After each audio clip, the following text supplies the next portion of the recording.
Hi, I'm Pereira and I represent MoLima, an association dedicated to protecting the Lima River and its wetlands. We are here at Área Protegida das Lagoas de Berteão de São Pedro e Arcos, the only classified wetland in North Portugal.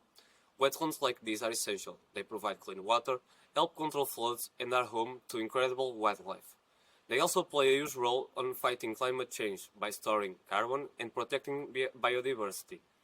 But wetlands everywhere are disappearing, and we can't afford to lose them.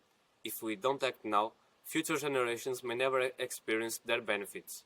Together, we can protect and restore these vital areas, ensuring a sustainable future for both nature and people. So let's take action together. Protecting wetlands is protecting our future.